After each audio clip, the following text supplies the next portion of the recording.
Halo. Baik, mari saudara kita buka firman Tuhan kita dalam Matius pasalnya yang pertama. Matius pasal yang pertama ayat 18 hingga ayat yang ke-25. Matius pasal pertama ayat 18 hingga ayat 25. Baik, mari kita baca. Judulnya Kelahiran Yesus. Ya, judulnya Kelahiran Yesus. Kita baca bergantian. Kelahiran Yesus adalah seperti berikut. Pada waktu Maria, ibunya, bertunangan dengan Yusuf, ternyata ia mengandung dari Roh Kudus sebelum mereka hidup sebagai suami istri.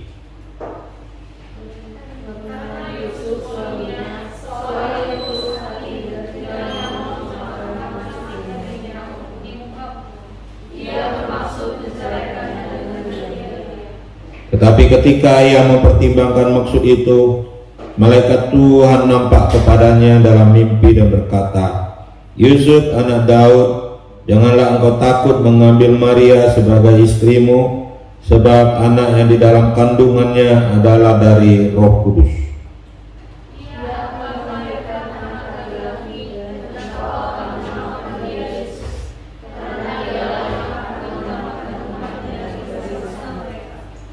Hal itu terjadi supaya genaplah yang difirmankan Tuhan oleh Nabi.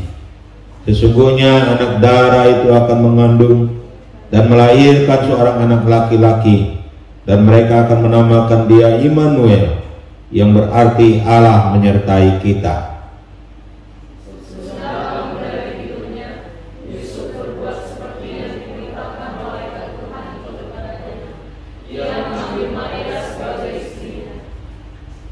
Tapi tidak bersetubuh dengan dia sampai ia melahirkan anaknya laki-laki, dan Yusuf menamakan dia Yesus. Saudara-saudaraku dikasihi oleh Tuhan, di masa raya Natal ini ada satu tokoh Alkitab, yaitu Yusuf. Ya, Yusuf yang menjadi teladan bagi kita semua. Ya. Apa teladan di dalam masa raya Natal dari Yusuf kepada kita? Saudara-saudaraku yang dikasihi oleh Tuhan, Yusuf mempunyai teladan. Dikatakan yang pertama, karena Yusuf suaminya seorang yang tulus hati. Jadi Yusuf adalah seorang yang tulus hati. Ya, seorang yang tulus hati. Apa kata tulus hati?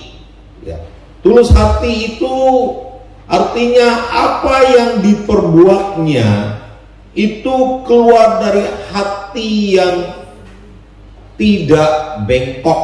Artinya bukan lain di mulut, lain di hati. Ya. Nah, dengan kesimpulan seperti itu, boleh saya kasih tahu bahwa Yusuf adalah seorang yang jujur.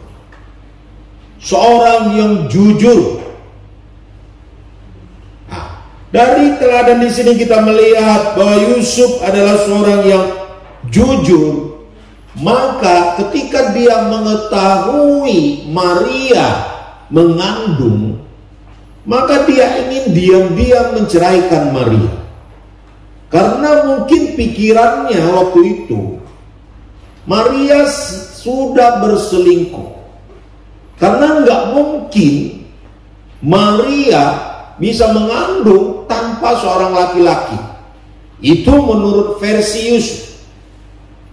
Jadi Yusuf dia berpikir Maria telah tidak jujur kepada dia, karena Maria telah selingkuh menurut pemikiran dia, sehingga dia ingin menceraikan Maria. Ya. Saudara-saudaraku dikasihi oleh Tuhan, dari sifat jujur itu baik sekali daripada Yusuf, karena dia tidak tahu secara persis pada waktu itu apa yang sedang terjadi kepada Maria. Tetapi secara logika dia berpikir Maria telah salah. Nah, saudara-saudaraku dikasih oleh Tuhan, sebagai seorang anak Tuhan, dari sisi positif persoalan ini, kita boleh meneladani akan sifat daripada Yusuf, yaitu dia bersifat jujur. Hari-hari ini sangat sulit mencari orang yang jujur, mencari orang yang betul-betul berbicara dari hatinya, mencari orang yang tidak lain di mulut, lain di hati. Itu sangat sulit mencari. Orang yang jujur dengan dirinya. Makanya kita melihat hari-hari ini banyak sekali terjadi korupsi di mana-mana. Saya baru pulang dari perjalanan keliling daerah Sanggau dan daerah Ngabang. Yang menyedihkan hati saya adalah jalan-jalan itu di kampung-kampung itu masih sangat menyedihkan. Mengapa? Kita bertanya. Apa masalahnya sehingga jalan-jalan di kampung itu rusaknya luar biasa? Bahkan mobil saya sampai terpelosok dan tidak bisa berjalan. Padahal itu sudah berpuluh-puluh tahun saya pernah pergi dan saya pergi lagi, sama seperti begitu jalan. Tidak ada perubahan yang signifikan terhadap jalan-jalan yang ada di kampung. Tidak tahu mengapa. Tapi mudah-mudahan ini bukan karena korupsi. Ya, saudara-saudaraku yang dikasihi oleh Tuhan, korupsi terjadi di berbagai lini. Ketidakjujuran terjadi di semua lini. Banyak lini. Sebagai anak-anak Tuhan, sebagai orang percaya, apakah hidup kita sudah jujur? Sebagai anak-anak muda, cinta sana, cinta sini, ya kan? Sana bilang I love you, sini juga bilang I love you. Ya, di sekolahan ada I love you, di rumah, di gang ada I love you, di kelompok belajar ada I love you, di kelompok olahraga ada I love you. Sebagai orang percaya, apakah kita bisa begitu? Bahkan kita sebagai orang percaya, ya, istri satu, tapi simpanannya buahnya, ya kan? Apakah kita sebagai anak Tuhan bisa kayak gitu? Ya. Saudara-saudaraku dikasihi oleh Tuhan Yesus, betapa kejujuran itu penting terjadi dalam kehidupan kita. Bahkan hamba-hamba Tuhan pun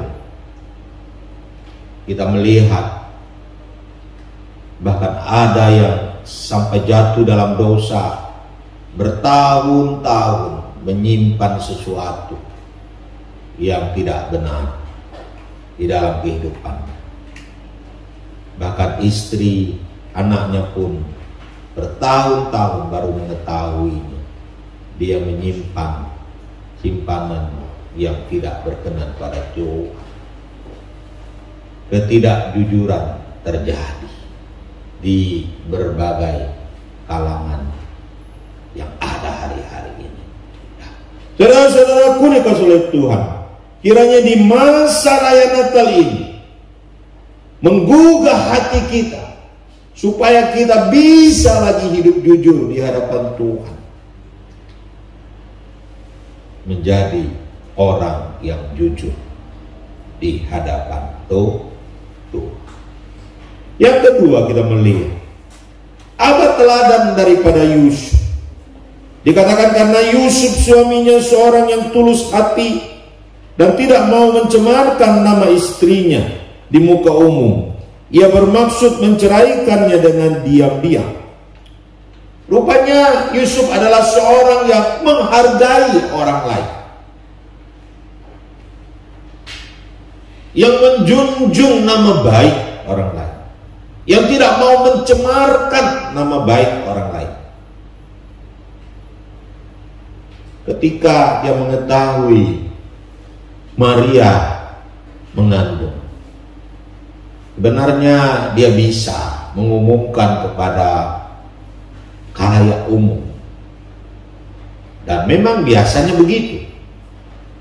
Ya, pertunangan itu dirayakan. Kalau ada masalah pun, kalau ada kebatalan pun harus dirayakan biasanya. Tapi Yusuf tidak mau seperti itu. Mengapa? Karena dia menjaga nama baik daripada Maria. Walaupun menurut dia Maria sudah salah, tetapi dia tetap menghargai Maria. Kata pepatah mengatakan, kalau kita menghukum seseorang, kita juga harus memberikan jalan keluar bagi dia. Kita juga harus memberikan jalan keluar bagi dia.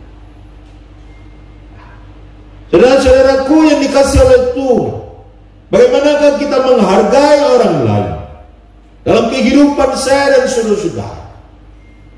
Kadang-kadang begitu gampang di depan orang kita mencaci maki orang lain. Bahkan begitu gampang kita menggosipkan kelemahan-kelemahan orang lain. Ya, kalau kita sudah tahu kelemahan orang ini, kita sebarkan dari ujung gang sampai ke ujung gang. Kalau kita tahu teman kita begini, salah, apalagi kalau dia musuh kita sebarkan terus. Kalau bisa seluruh dunia tahu masalah dia atau kelemahan dia. Saudara-saudaraku dikasihi oleh Tuhan Yesus, bagaimana kehidupan saya dan saudara-saudara? Kita juga perlu menjaga nama baik orang lain. Walaupun orang itu sudah salah, kita tidak menambah kehancuran dari orang itu. Kadang-kadang kan kita kesempatan, ya kan? Orang itu sudah jatuh, kita injak dia lagi, biar dia jatuh lagi. Dia jatuh dari tangga, bila perlu kita injak dia lagi. Dia sudah hancur, kita hancurkan lagi. Sudah jadi hancur lagi biar jadi abu. Gitu. Jadi nggak ada kesempatan untuk dia bangkit lagi. Yusuf mempunyai sifat yang baik. Yusuf mempunyai teladan yang baik. Dia menjaga nama baik Maria. Mungkin ada yang mengatakan mungkin dia cinta. Mungkin bisa saja. Kasih menutupi banyak dosa, kata Alkitab. Kalau bukan karena kasih, mungkin kita semua dihukum dan kita tidak akan pernah mampu menghadapi hukuman Tuhan. Karena kasihlah maka Allah datang ke dalam bumi untuk membebaskan kita dari dosa. Karena kita tidak bisa menyelesaikan dosa-dosa kita. Mungkin karena kasih, Yusuf berbuat seperti itu, sehingga dia tidak menghancurkan hidup Maria dengan mengumumkannya di depan orang banyak. Saudara-saudara, mungkin kita berkata zaman sekarang, itu biasa. Tapi kalau zaman dulu tidak terbiasa. Kenapa? Apalagi di zaman Israel, tidak biasa. Ketika semua orang mengetahui Maria berselingkuh dan mengandung dan tanpa seorang ayah, Maria bisa dihukum mati. Maria bisa dirajam dengan batu dan seterusnya. Maria bukan hanya nama baiknya hancur, tetapi juga bisa menyangkut sampai kepada nyawanya. Dan Yusuf karena kasihnya pada Maria, dia tidak mau mencemarkan nama baik Maria. Dia semangat dulu. Saudara-saudaraku dikasih oleh Tuhan, itulah teladan daripada Yusuf. Dia tidak mau mencemarkan akan nama baik Maria. Yang selanjutnya, apakah teladan daripada Yusuf? Teladan dari Yusuf adalah dia sangat menghargai kekudusan seks dalam kehidupan dia. Dikatakan dia mengambil Maria sebagai istrinya. Sesudah bangun dari tidurnya, Yusuf berbuat seperti yang diperintahkan malaikat Tuhan itu kepadanya. Ia mengambil Maria sebagai istrinya, tetapi tidak bersetubuh dengan dia sampai ia melahirkan anaknya laki-laki, dan Yusuf menamakan dia Yesus. Ketika dia tahu Maria hamil, mengapa dia mau menceraikannya? Karena dia sangat menghargai kekudusan seks.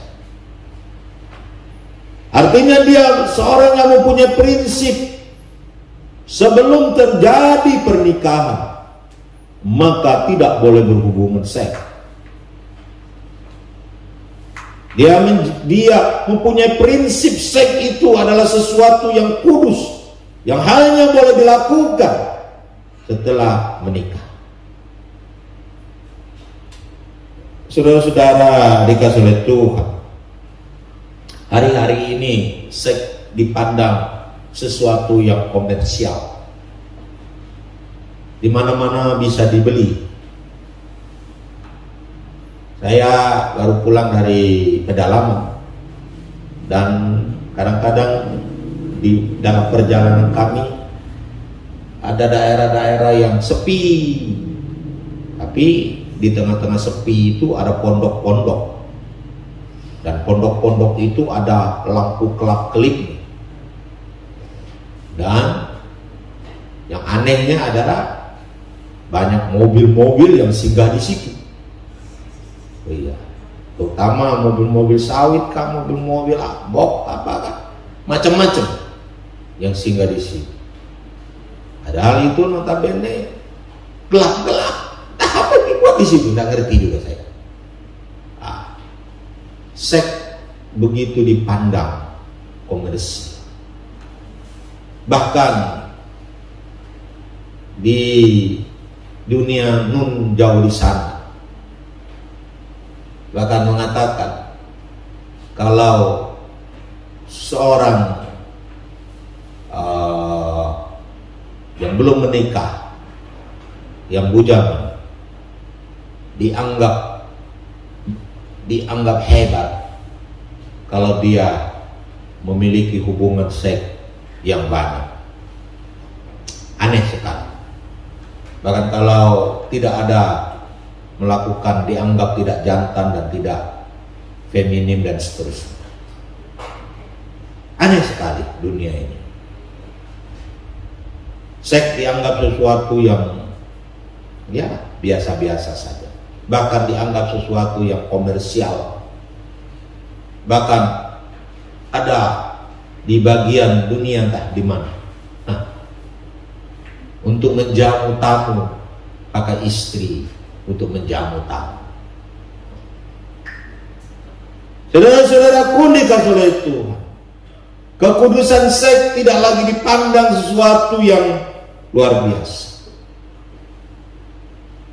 Tetapi Yusuf adalah seorang yang memegang teguh akan kekudusan seks itu sendiri.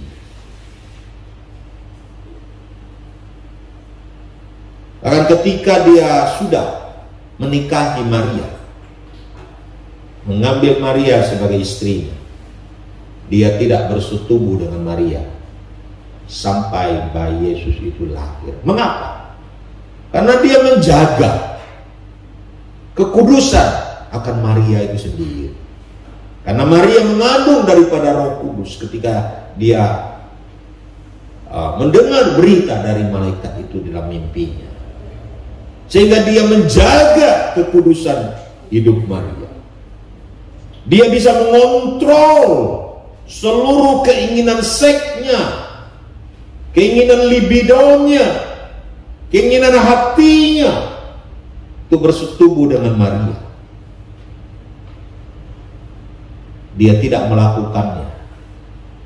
Mungkin hampir 9 bulan dia tidak melakukannya itu semua. Padahal jika anak-anak muda ya, melihat sesuatu itu saja sudah menjadi persoalan. Ya. Sekarang bertanya, di mana ada yang menjaga kekudusan seks? Ya.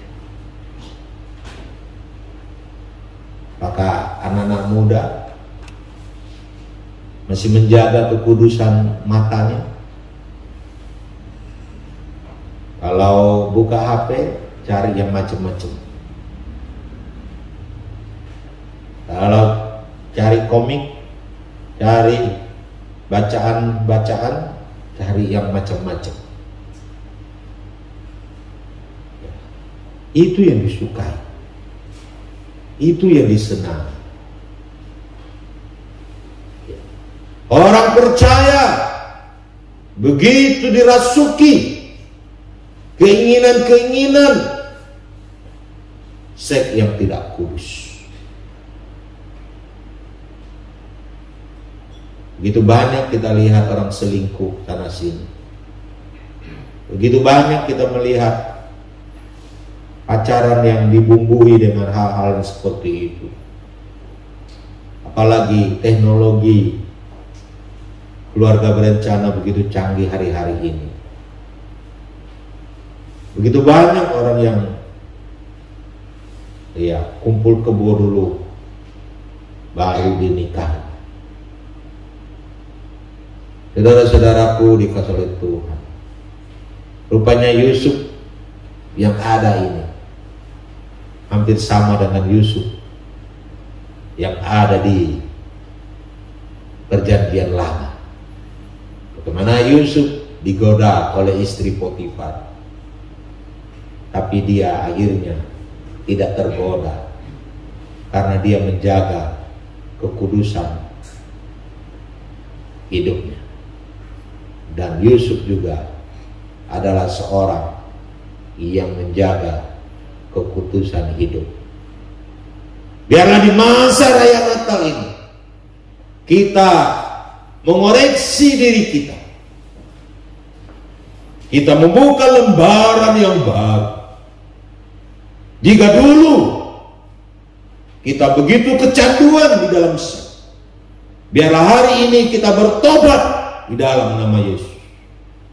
Mungkin dulu kita mengalami keinginan-keinginan seperti itu yang begitu kuat. Biarlah hari ini kita berkata pada Tuhan, Tuhan, aku ingin berhenti dan aku mau hidup kudus, menjaga kekudusan hidup saya. Biarlah kita mengalami hal itu semua di dalam kehidupan kita. Biar di masa raya Natal ini kita meneladani Yusuf. Yusuf yang jujur Yusuf yang tidak mau mencemarkan nama baik Maria, dan Yusuf yang menghargai kehidupan kekudusan seksnya. Dan akhirnya Yusuf adalah seorang yang percaya kepada firman Tuhan, percaya kepada berita yang disampaikan oleh para malaikat Tuhan kepadanya di dalam mimpi. Kiranya kita juga mempercayai berita firman Tuhan tentang kelahiran Kristus, walaupun mungkin kita tidak bertemu dengan malaikat itu, walaupun kita hanya mendengar, walaupun kita hanya membaca dari kebenaran-kebenaran firman Tuhan yang tercatat itu, tapi kita menjadi orang yang percaya kepada kebenaran-kebenaran firman Tuhan itu sendiri. Inilah teladan Yusuf, dan mari kita juga meneladaninya. Mari kita tundukkan kepala, kita berdoa. Allah pencipta alam jagat raya, kami bersyukur untuk kebenaran firman. Biarlah kebenaran firman-Mu ini menjadi bagian dalam seluruh kehidupan kami. Kami boleh meneladani Yusuf dalam kehidupan kami, menjadi seorang yang jujur, seorang yang tidak mencemarkan nama baik orang lain, dan seorang yang menghargai kehidupan seks, dan juga seorang yang menjaga kehidupan kekudusan seks, dan seorang yang percaya kepada pemberitaan firman Tuhan. Terima kasih Tuhan. Kami berdoa dan mengucap syukur dalam satu nama Tuhan kami Yesus